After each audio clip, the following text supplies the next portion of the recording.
Welcome back, my friends, to the sweet spot where IT leaders share the insight with other leaders and others who want to lead.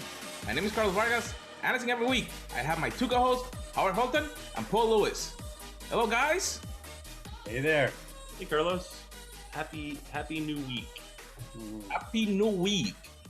So, it's weird. I was going to ask about snow, but it's freezing down here in Florida. What is it, like 72? It's 50s. 50s. Ooh. I That's had like that would be lovely. We had 60s last week, and it was like summer hit again. We're not even close to being the 60s. I still have feet and feet of snow here. We either get snow or ice. It's kind of your call there. I had to put long pants, a jacket, a hat, socks. I couldn't put flip-flops to go and walk the dog. Oh man, I wear my I forget what the shoes are called. Those stupid like rubberized sandal things. I wear those down in the 20s. Oh, really? Yeah, I don't ever wear shorts, so it's not like it's always shorts weather. But I'm always in a t-shirt. It doesn't matter. Not even Trust at me, Tokyo windshield Disney being out of a where you wearing t-shirt. shorts? I do not wear shorts. No, I'm not terribly proud of my legs. I see. Yeah. So each person have different skills in snow, in weather. So we're on the fourth leg of this series, and we're talking about people. People. So we lead people, we work with people, we interact with people. But as IT leaders, where do we go for this year? People. So I don't think it's any surprise that the number one concern for most executive leadership is people, right? Followed closely by culture, which is ultimately people. Yep. Yeah. Right? It's like number one, number two. So really, if we think about people, it's such a large concern for executive leadership that we really should spend an appropriate amount of time on it as an industry, right? As a group, as executive leaders. And yet the truth is we really spend very little time on it proportionally. Right. I think as an organization, we probably spend more time choosing who our preferred storage vendor is than we do talking about what changes we should make from a people perspective in the new year. Right. And I think, honestly, I think that's backwards. It's why we saved the best for last, because after we talk through our predictions and kind of what we see coming, the changes we see, the technologies we see as being super valuable, the fact is nothing else that we talked about really helps you as either an individual or as a team leader figure out what should your team look like, what should your skills look like, what should your focus be in 2021. Right. But a lot of that is you don't know what you don't know, right? So, you have a relatively large team and you have, a decent amount of both credibility in the market and capability in your team. It's very difficult to appreciate both the levels of skill sets of your capability, but then determining what capability you're lacking. Like, sure, you could rattle off a bunch of technologies to which you don't have, but I'm not necessarily sure which technologies apply best to you, which technologies are a higher priority than those, what skill sets beyond technology you need to add to the team, what capabilities holistically beyond just people, but process and tools you might need. I think a good portion of that impact is just not knowing what I need going forward, and then even more difficult, actually knowing what level skill set and how to actually acquire those skill sets into my teams. Right. So let's take data science, an easy example, or at least it's a repeatable example, where I do a heavy lifting on MIS, I do a heavy lifting on dashboards, and I think I could do some predictive or prescriptive stuff, but I don't really know what level of data science I need, or what data science really is, whether data science is part and parcel of data integration or data engineering. And then, of course, I don't know how to hire these people. How do I look at candidates in front of me and determine that they're intermediate, junior, or senior, and whether I need any one of those skill sets? So That was just a data science example, but you could list every example that falls in that category. Yeah, but that's where you don't make the decision, Hmm. right? I mean, ultimately, if I'm looking for someone to solve a challenge in my environment that I'm not intimately familiar with, as in I've done it 100 times, right? I'm looking to replace someone that previously existed on my team that was that hit the target that was set or exceeded it. Therefore, I'm familiar with that person. I'm familiar with that role enough that I could look for similar traits in someone new, similar skills in someone new. If I'm looking for something new, trying to do that in a black box is a bad idea. Hmm. I'm not going to be wildly successful trying to find an answer from a black box. Right? I might as well use a magic 8 ball. Magic 8 ball. Do I need this skill? Outlook doesn't look good. All right, moving on. Right. Instead, what I want to do is I really want to approach it from what is the outcome that I need, and the outcome that I need can't be everything. Like if we're being honest, we are really terrible at writing job recs. That's true. Really, really bad. Like drive like spend $1 billion to get a rover to Mars and then drive it 3 feet into the ground bad, right? Because it's easy to default, right? It's easy to take another job description that lists number of years and education and say, you'll also have to lead this other team, and Sure. call it done. But the truth is, that's not what I want. Right. Every single time I create a job description that contains things I don't actually need, what I'm doing is eliminating the right candidate and enabling the wrong candidate every time. Right? The more drift I allow in that job description from what I actually want, right? The more skills I've got in there that I don't actually need, the more I'm enabling the not perfect candidate. When the reality is, right? You've probably got 500,000 candidates you could potentially pull from if you know how to write a job rec. Right. Right. So let's try to think about rather than the kitchen sink approach, where I need you to have 15 years experience in technology that's only existed for 6 years. I need you to be an expert in 40 things, only 3 of which actually apply for the job or apply to the job. And I need you to have a doctorate in at least 2 different specialties. Right. Right. The truth is, I don't need any of those things. What I need is, especially if you're a leader, I need you to understand how team dynamics work. I need you to be able to answer questions on what your philosophy is for team. I need you to break down and understand the basics of finance. And I need you to be able to inspire and lead people and not be so technically inept that they have no faith in you. Right. But they're snowing you constantly. Right. Right. And if you can excel in one or more of those things, it's going to move you to the top of the queue. Right. But time and time again, I see companies put leaders in positions where they're not actually leaders. They've just been in technology long enough, and the exhaustion was so high that they went, yeah, fine, this guy will work fine. This girl. And because there was no sort of parallel organization chart. Like the only org chart in your business is through the management hierarchy, and there's no technological hierarchy. Like Right. IBM has an IBM fellow, right? Before, under that is some sort of technical evangelist or architect, and so on and so forth. If you don't have that in your organization, then there's nowhere else to go. I can't be a VP level individual technologist because no such thing exists in those type of organizations. Right. And for some reason, we've made people feel like if they don't get a management title, then they're failing.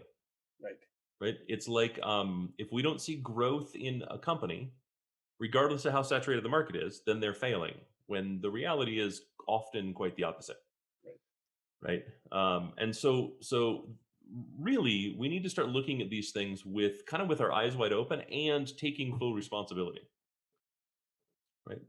So then back to your original point, if we're looking at outcomes, what are the top 3 to 5 outcomes that we want to achieve this year that we need to focus on fulfilling with skill sets, with fulfilling with people that I might not have?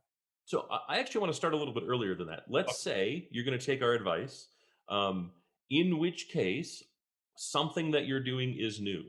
So you're going to form a new team with new capabilities, right? Right. Or you're going to add new outcome goals to existing teams.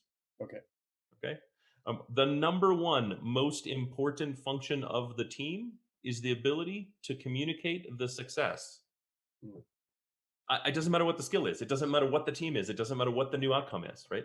It doesn't matter if you're going, we're moving everything to the cloud, and therefore we need to build a cloud team. We're going to DevOps, we need a DevOps team. We're doing data analytics. I don't care, quantum computing, blockchain, it doesn't matter. The fact is, if you have no one, if you're not looking at soft skills first, the rest is a huge failure point. Right. Right. Let's be honest, right? Anybody that's been in this industry for 10 years should be able in an interview to give you the confidence that they can learn most any skill necessary. Right. There are a few that require a depth of and breadth of knowledge, right? But let's say, you get to the point where it's evolutionary, not revolutionary within their skill set. I'd really spend a lot of time focusing on soft skills. How does this person communicate? Have they ever been part of a team where they've had to mentor other people? Right? I use the term educate when I'm hiring. I expect everyone on my team to educate, and that's bi-directional. You educate other people by being a mentor, and you educate yourself to improve your skills. Right. Right? I Especially need if it's someone. especially if it's in the same domain. So, a leader within the IT domain should be able to lead most IT teams versus an IT leader who now is being hired for NASA, expected to launch the next, STS. Probably not, right? It's Sure. outside of their domain. But my expectation is, let's say DevOps. Let's just going to use that as an example because it's super common, and it's entirely probable that you're going to want to integrate that with your traditional operations. Right. I don't need you to be an expert to educate other people. Right. I just need you to have knowledge they don't have and understand it well enough that they can also understand it to the same level. Right. Right? I'm not seeking perfection. Even within education, I'm cool with an agile methodology, right? So we're just going to do 1,000 steps and bring everybody along to this step, to this step, to this step, right? But I want that culture and that mentality bred into my teams, bred into my department, bred into my division, bred into my organization. And that's where I should start. And if you are currently looking at what skills can I improve, and you haven't started with taking a look at your soft skills and going, how do I communicate? How do I improve my communication? How do I improve my verbal communication, my presenter style, my written communication, right? My inter-team and extra team communication. Am I a good public speaker? Can I improve there? I don't think any skill has served me better in my career than the ability to stand up in front of a room and present something. Mm-hmm. Right. And that's through my whole career. I used to say it's the number one skill, and people would ask, like, why? It doesn't make any sense. And I said, well, because you're part of a team. You're not you're never working alone by yourself as the only person. You're part of a team. Right. Someone at some point is going to have to stand up in front of a room of managers and present the results from the team's activity. Right. You know what person never gets fired, never gets reduced? That person. Even if the team fails, well, we can't fire Bob. Bob did such a good job presenting. It's obviously not Bob's fault. Even if Bob did nothing but the presentation at the end. Right? So it's a skill that will serve you. You want to be the press guy. You want to be the right. So taking us back out of the rabbit hole here. So what I hear you saying is that there is a existing skill assessment activity one has to do, right? So whether it's hard skills or soft skills, you're going to have to look at both your leadership and your practitioners and say, where am I in the maturity of each one of those skills, and how do I improve those within my leaders or within my practitioners? Then there's the other side of that coin saying there are outcomes to which I need to achieve that are new outcomes, things that I don't have the skill set to do, and I have to fulfill on that too. So I have to source those skills potentially inside your organization, but most likely to be outside your organization. And that's arguably a different set of activities you're going to have to perform. Without a doubt. Okay. And especially in some of these new skills, recruiters are generally not fantastic, and they're no better at sourcing it than you are. Right. right? The reality is there's not enough penetration, there's not enough success, right? They don't have 1,000 candidates that have been placed for 4+ years that went from contract to perm, right? Where they're actually doing a data analytics project on their own to track what the wins and losses are, to really be spectacular at it. So I think it's a good time to kind of develop a process around it that that's not just the simple hiring workflow, right? So how do I properly define the outcome that's desired with specificity? Not just we're moving into data analytics, we're starting a data analytics team, I'm looking for a data analyst and a data scientist. It's not really going to get you there, right? I'm looking for someone familiar with MATLAB and R. That's not no. Let's start before the skills, right? We have 73 data sets organized this way that haven't been touched for 15 years, that haven't had any data analytics done. Can you walk me through your process of analysis to determine what our maturity is before you begin the project? Right? Like, what does your process look like, Mr. Data Scientist, Mr. Data Analyst, Mr. Whatever? It's funny, you're almost describing RFI, RFP, RFQ, like the kind of detail we put into identifying the problems and outcomes we expect from this should be equal to what we should do when we're recruiting. I 100% agree, especially if it's a new business unit, if it's a new team, right? It's an outcome that doesn't exist. Right. It's almost like you have to detail in the job description the current problem set. Here's what we're not doing. Yeah. And I can appreciate why you might not want to make that public, but let's make that, job description 2 versus job description 1, right? The internal job description, the one that you send candidates that you really are interested in, to say, okay, well, here's the exact issue. Here's 50 pages of where we are now, where we want to be. When we have a conversation, a 2-hour conversation, we're going to double click on how you think we can get from A to B or from A to Z. Yeah, and the job description can be as simple as, we're a company in transition, and part of our digital transformation is becoming more data informed than we are today. Right? If you're concerned in publishing a job description with too much detail that it's going to make your maturity look different than your competitor's maturity, then there are certainly easy ways to write the job description, right? And start with the team lead.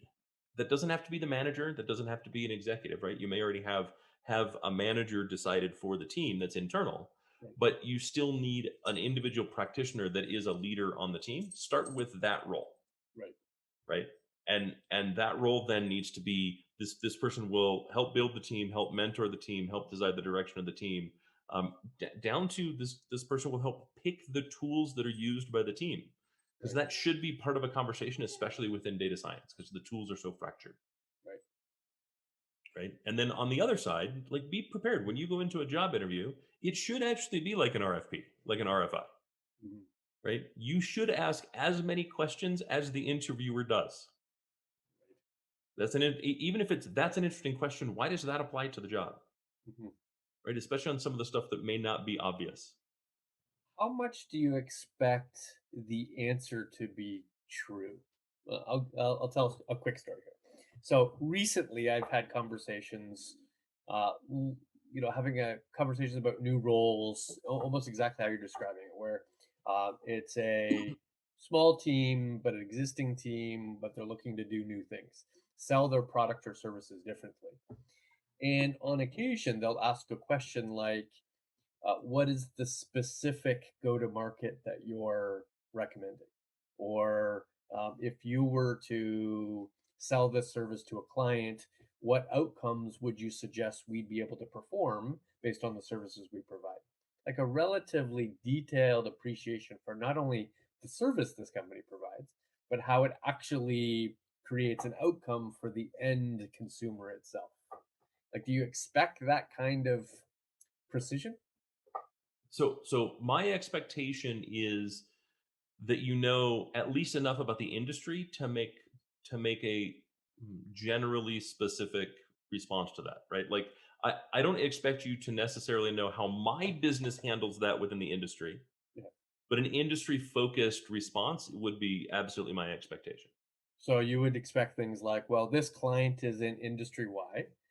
This industry Y earns revenue this way or spends money that way. And therefore, to improve either the efficiency or the growth, here are 3 to 5 ways how that company would do it. I'm not saying you can provide those services, but that's probably what they're looking for. And we need to make a match between the two. Yeah. Okay. And ideally it's based off of some experience. Right. Based on what I know about manufacturing, these are kind of the challenges experienced by manufacturing. These are the outcomes they tend to look for. Therefore, I'm going to aim to these things based on what I know about the company or the industry the company I'm applying for sits in. You have the capability to provide this, this, and this, but not really these two things. So let's not bother with those two things and focus on these things. So let's carry on with this analogy because I think it's interesting. So let's assume that a job description is like an RFP, RFQ, and the interview is like a response to that. So it's almost like you should divide that interview into the piece parts of a response to an RFP. So it's who am I, like the corporate overview. It should be how am I responding to the exact requirements to which you're looking for in some way. It should be how I'm going to implement those requirements and how I'm going to support those requirements. So it's almost exactly how one would do that kind of response. And it's exactly how an interview should go. Right. Right. The fact is, they don't. I don't know how many interviews I've done where the job requirements actually never came up in the interview. Right. And it would be really nice if they did, right? It'd be really nice if they went, okay, so tell me about you. Okay, here's about me. Okay, cool. So the job requirements are the following. Let's kind of walk through them. And I think that's where part of the rub is, because I don't think anybody puts enough thought into the job requirements to actually do that. Right? Because I think at that point the manager would like flip open, take a look at it, and go, well, I don't actually need that. I don't actually need that. I don't actually need that. Oh, I do need that. Oh, I forgot 4 more things. Part of the problem there is the panel nature of interviews, right? Where you might get an hour in front of the hiring manager, but you actually get 10 hours in front of some other list of people in the organization who you don't directly report to. Sure, but I think that's okay as well, right? As long as the panel interviews have a like known and understood purpose, right? If you're going to become CTO of we'll stick with manufacturing, a manufacturing company, right? The president of the largest region probably going to want to talk to you, right? The head of sales likely going to want to talk, or the head of product, right? Likely going to want to talk to you, right? Here's what our product does. Here's what the market's asking for. What are your thoughts? Like, do you agree? Do you disagree? How would you handle that? How would we work together to ensure that I'm getting the most best use of technology to support the sale of the product for which I'm responsible?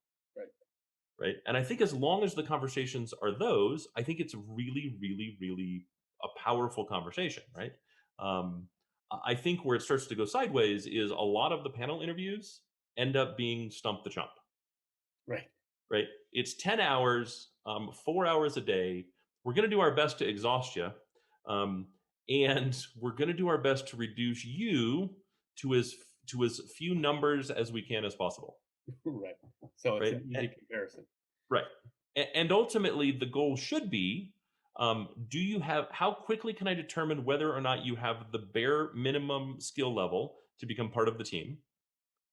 Right. How do I determine you have an attitude of education where you want to educate and improve? Because therefore, if you have the bare minimum level of skill and the desire to improve, your skill level is going to rapidly improve.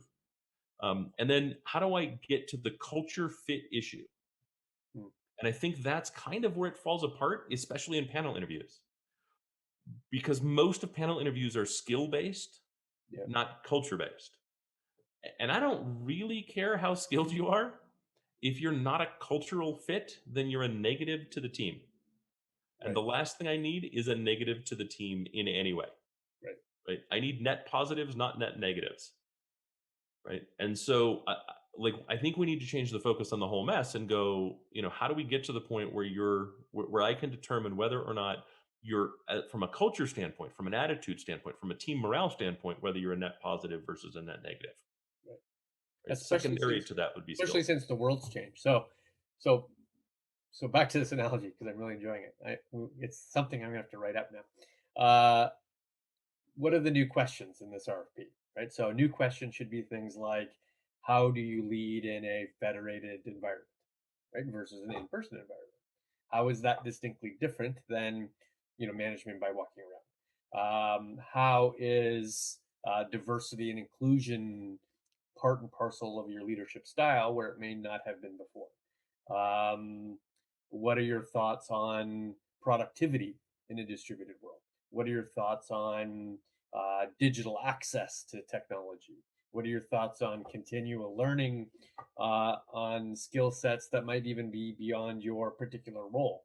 In other words, are you looking for, does it make sense to have certifications for AWS, even though your job isn't specifically to deliver cloud services? So on and so forth, right?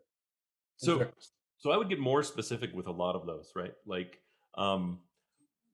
how, what is the value to diversity in your team? Right. Right. Not what are your, I don't like what are your thoughts on, because it's just like, especially me, because I tend to pontificate and rant. Right. How do you foster an environment of digital collaboration? Right. It was easy when we're in person. So how do you foster this? How do you foster similar levels of collaboration in a federated world? Right. Right. Describe your management style when you can't. You just describe the challenges you've had in not being able to physically see your people or put all of them in a room together. Right. How do you handle management along those lines? Tell me how you've run review processes for distributed teams in the past. Hmm. Right. Give me an idea of KPIs that make sense for remote workers. Right. I'd get an awful lot more specific Right. in my requests, down to this is our policy on education training. Right. We have X budget set aside on an individual basis. We have Y budget set aside on a team basis. How do you see executing that? How would you communicate to your team? Do you think that individual team members should choose what they want to learn? How do you balance that versus the goals of the company, et cetera, et cetera? Right. Um, Let's presume you either can't find or can't afford the perfect candidate.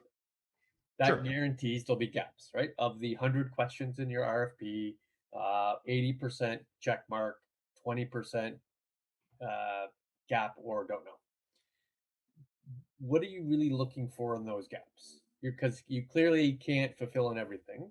Are you looking for them to appreciate the definition of that gap? Are you looking for to determine whether they could fill it over time, or do you just appreciate that not everyone's perfect and therefore they might have to fill that gap with their team members, right? With their greater team that they'll get to 100% by having the 5 people they need to create the level of diversity to support that. So the answer is all of the above, Yeah, exactly. right? Because the truth is nobody's perfect. Therefore, I expect the team to have the aggregate of the knowledge necessary to accomplish the job, not no one individual. Two, I expect everyone to improve over time, right? And thus, skills you lack during the interview, I expect you to gain some of them, not all of them, right? I mean, we all have to focus on something. And I expect the skills that you do have to improve in their depth and breadth as well. Skills that that don't even come up in the interview, I expect to both be valuable and improve. But the most important one is going into it, I need to have some appreciation for what for how the skills list out in a priority. Mm. Right? Because someone that's, let's say I've got 6 candidates and they're all the 80-20 rule. Maybe some are 70-30 or 60-40. I'm going to be infinitely more likely to choose a 60-40 candidate where the 60% aligns with my top priorities versus a 70-30 candidate where the 30% that they're missing hits more of my top priorities, right? So I really need to have a list of priorities. And I think it's also part of the problem when we write a job description. Right? If we wrote a job description and said, hey, these are the 6 skills you must have, period, end statement. Right. Here's the other stuff that you will be working with that it would be really great if you had, but you don't necessarily have to have day one. And that's more effective if you're willing to call audibles. But if you're willing to have a series of interviews with people who are more informed than you, that inform you to both changing the priorities and or adding components that you didn't think was necessary, but now you are now enlightened.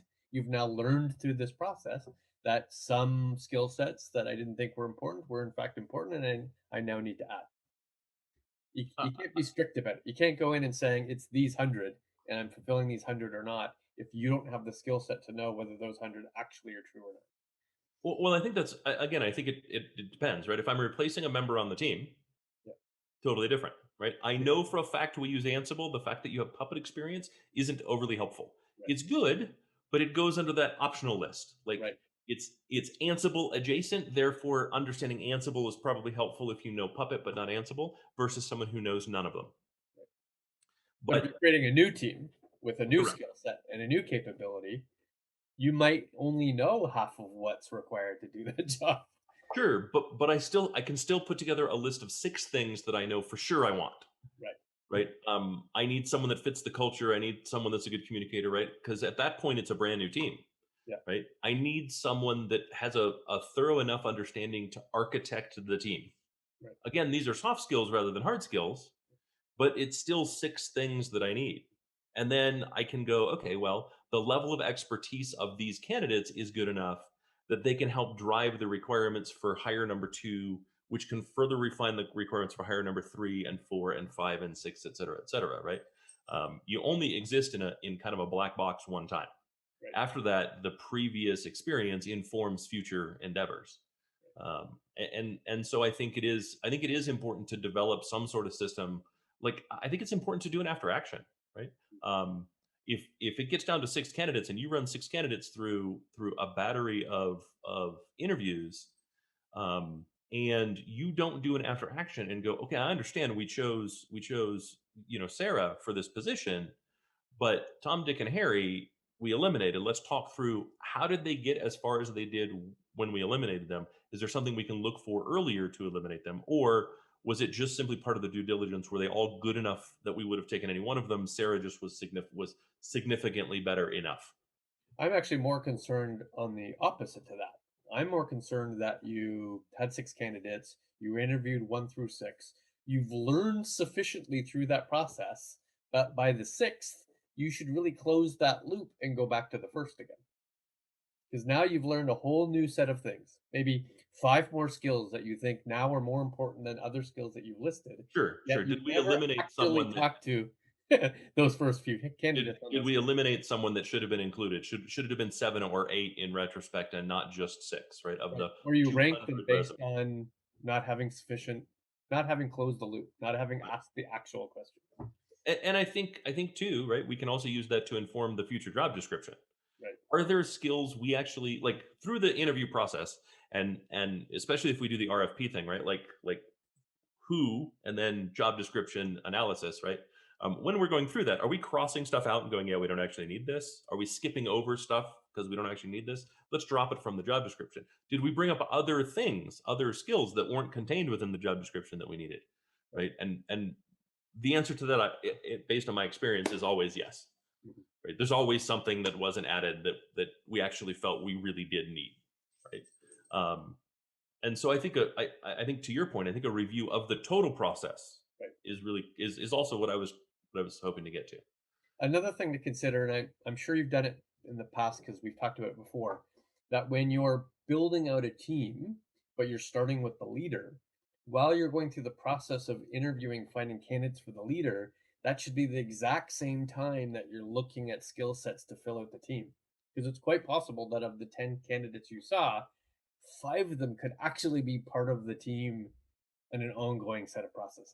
So it's not about looking at 10, picking one, and then having to look at another 10 for your team. You should be able to pick through all 10 to actually fill out the complete team.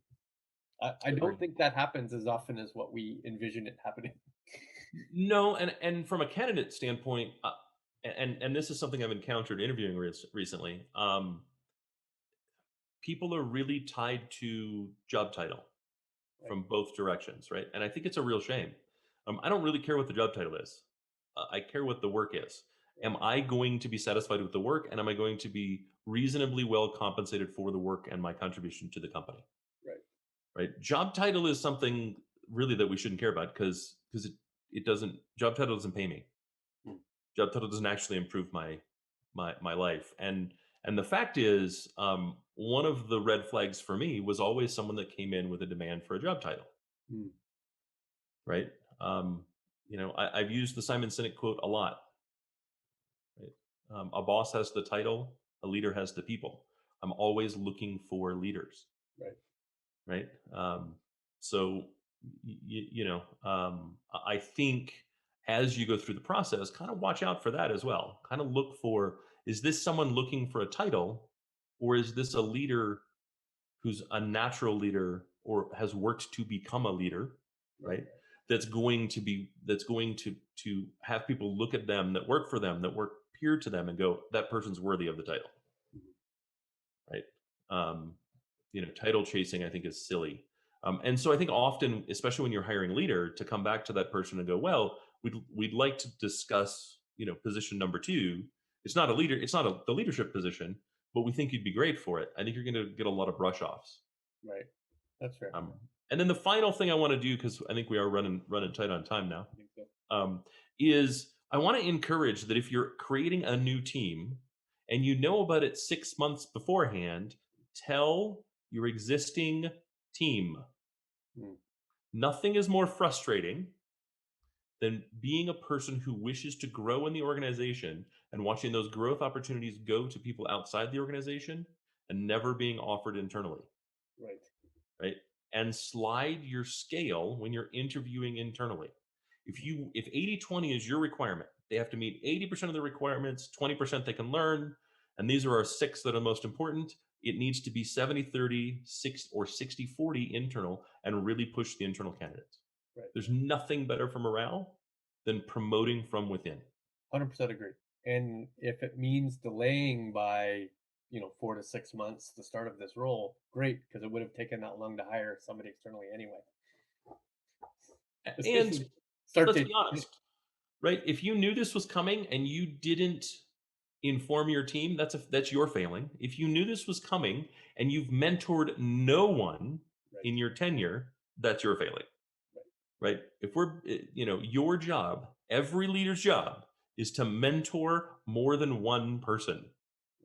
Right? Mentor the next. What is the next role? What is the next generation? What is the next person to fill a role, to move up, to become peer, to move up, to work directly, right? If you're a CTO, you've got 3 layers of people that work for you, 4 layers of people that work for you, 5 layers, right? You should be thinking about picking people from those layers and ensuring that there's always someone in the wings that you can promote to either replace someone or create a peer organization. Carlos, that was a good ending.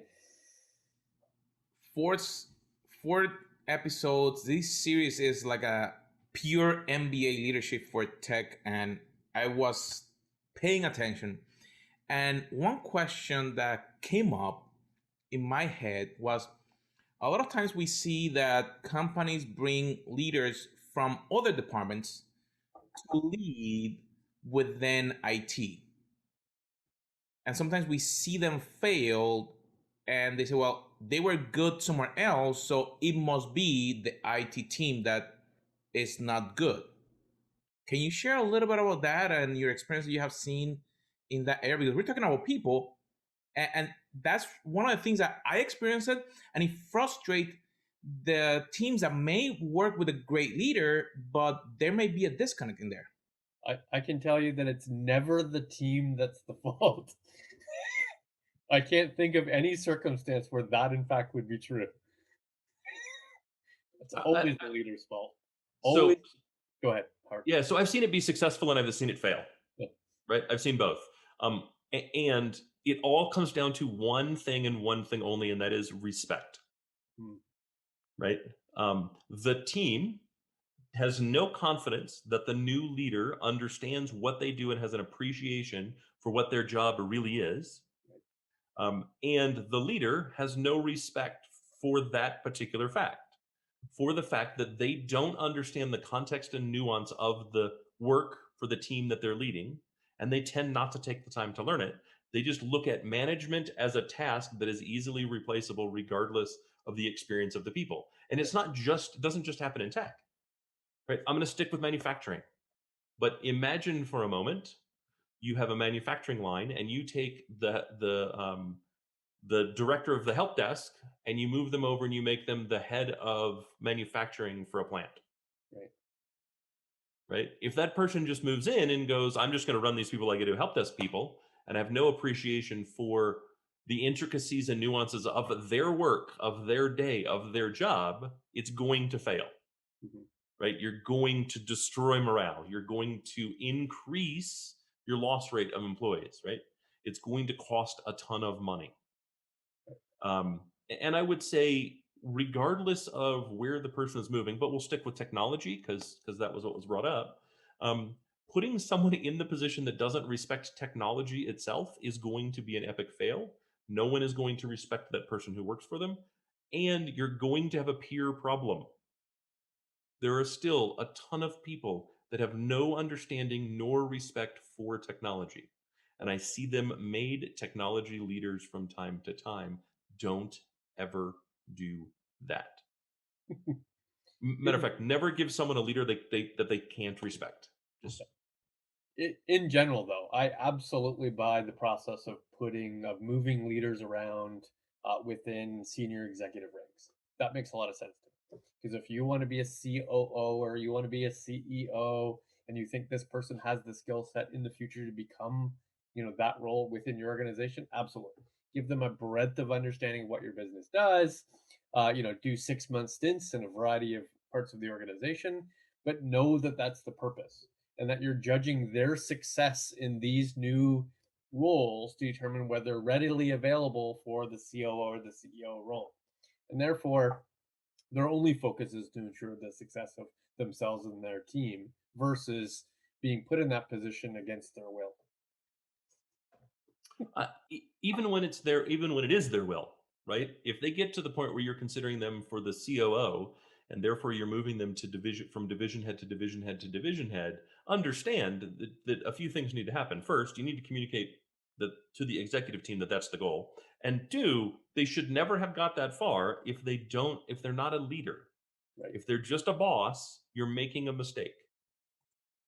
Right? Don't promote bosses. Look for leaders. Nurture leaders. Mentor leaders. Well, my friends, there you have it. The last part of the trends and everything that we see happening on the IT world for the leaders. So make sure that you take the time to share this with your team. I've learned a lot. I sit down after the fact and I go through them because my team grows when I grow. So make sure that you take the time so you can grow with your team. And as always, make sure that you subscribe and share it with your friends, family, and coworkers. So we'll see you on our next episode.